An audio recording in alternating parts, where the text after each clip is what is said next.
actor has that moment where they wish they could evaporate while on set, at least for those couple of seconds where something they didn't want to happen happens.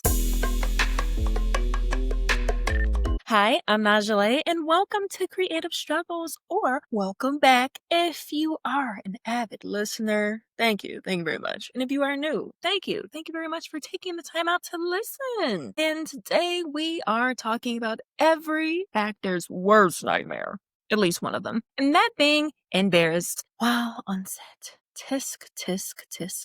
It happens to the best of us. One thing that I cannot stand, and this is a side note, of course, when I am in the store, wherever that may be, grocery, shopping, whatever, I do not like when people stand right on top of your heels. Please, 6 to 8 feet. We don't need to be touching each other.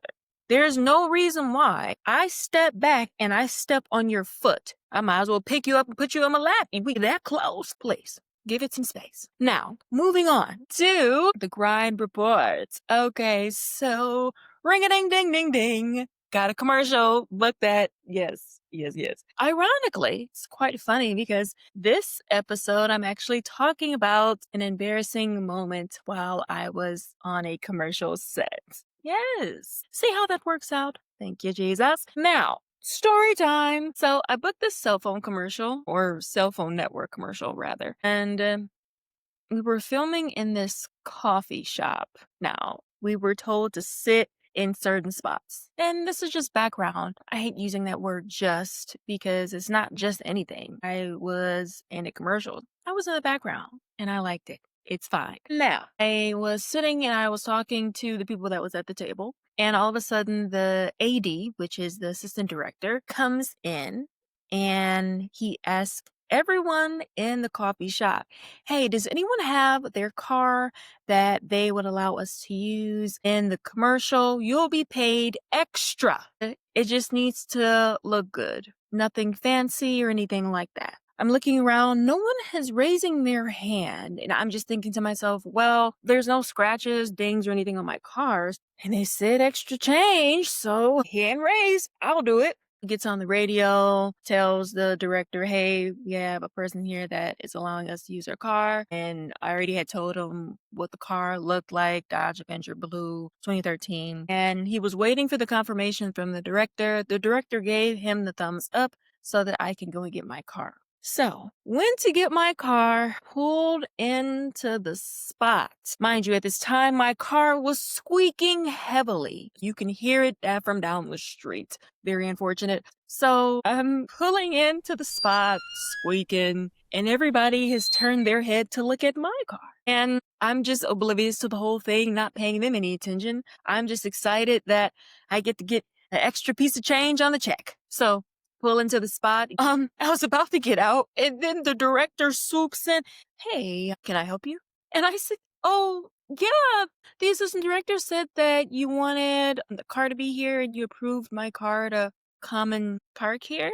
And he's looked at the car. Yeah, no, not this one. We have a different car, better. But thank you, though. You can go ahead and bag up and put it back to where it was. Thank you. If I could have crawled inside of a rock at that moment, I very well would have, because everyone was looking at me as if you really thought they was gonna put this car in this commercial next to this Ferrari? Yeah, girl, go ahead, put that car back. This is embarrassing. Now people are looking at me. They're probably laughing at me. So I back out, mind you, squeak, squeak, squeakity squeak, bagging out. Drive around, put my car back in its rightful place. As I was walking back, I was like, oh my God, everybody's gonna laugh at me when I walk in.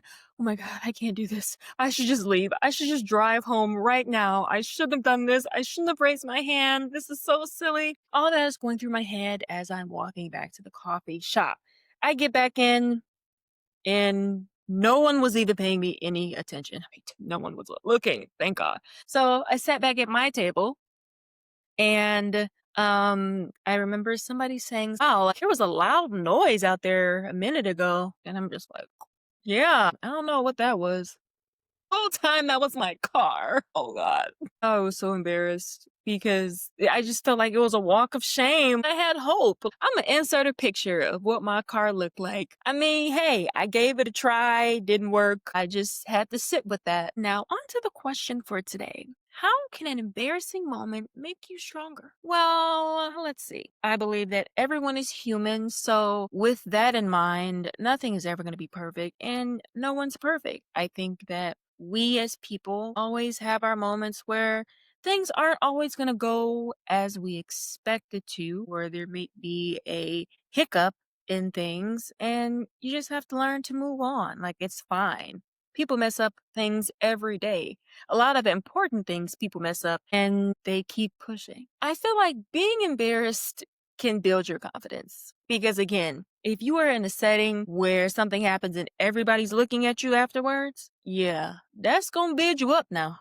Builds character. I also feel like everybody is watching you, right? And that's just the world we live in. Even though you feel like you're not being watched, someone is always watching you. So if you're in a setting where something embarrassing does happen and you handle it with care, grace, and you act like as if it never happened, I feel like people look at that and they don't shine too much light on the embarrassing moment because they're probably like, well, if she don't feel embarrassed, why even shine any light on it? Never let anyone see you sweat because they can use that against you. It happens every time. You do something wrong, act as if that was the right thing to do. Because a lot of times, although people are always watching you, people aren't always as observant as others may be. Now, say you were in an audition, obviously the sides or the lines are in both people's faces. So, if you mess up, you mess up. But the key is to keep going. Because if you don't show that you messed up or that you're embarrassed, then no one's going to shine too much light on it. But if you harper on it, you stop, make all these noises, then it's kind of like, oh, dang, I don't think she's ready. I don't think she's ready for this moment. So just keep going. Move forward. Everybody gets embarrassed. Your favorite actor gets embarrassed. They may not say it, but I'm sure they do. It's life. Now, moving on to a win is a win. Now, in that commercial car situation, I didn't let that moment stop me, even though I had to walk 3, 4 blocks to get the car and walk 3, 4 blocks back to set. Within those 3 to 4 blocks, I was thinking, like, whatever. It is what it is. I can't change what happened. Now I know in the future, don't offer up my car if it ain't offer worthy. Now, lessons learned. Don't be concerned with what other people are thinking about you or what you have going on. Especially if they're in the same position as you, why does it matter what they think? Hell, they ain't even got a car. Nobody should be laughing here, especially not at each other. Now, if we're laughing together about something, fine. And also, lesson learned in this situation, specifically, if you're going to offer up your car on set, show them what your car looked like beforehand, just so they can get an idea. I didn't think to do that because I just gave a description of what my car looked like, and maybe they were thinking something else. But definitely show the picture of your car so then they can determine right then and there if they want it or not. I wish I would have thought of that then. But if I would have thought of that then, I wouldn't be telling this embarrassing story. So it's fine. I have a new car now, so thank you, Lord. But really, just keep swimming like I'm Finding Nemo. Just keep swimming, swimming, swimming. What do you do? We swim, swim. Okay, sorry. Got off track there. Love that movie. So remember how on every episode, in the end, I ask you guys to send me an email with your comments, questions, any stories that you have, any encouraging words, just anything, right? And that is going to be the new segment called Struggle Mail. So we have that for you today, and I'm excited about that. Let's get into that. I have my tablet here. All right, so the first email we have. Let's read it. Okay, so it says, I love your podcast. Oh, thank you. Thank you very much. I love your podcast, and I love how you provide videos, photos, and your own personal stories. Yes, I feel like it's great so I can, one, show proof Two, it adds a little more razzle dazzle when I add in and incorporate my own personal stories to the topics that I'm talking about. I just feel like it only makes sense. Okay, so their question is, why don't you do modeling anymore?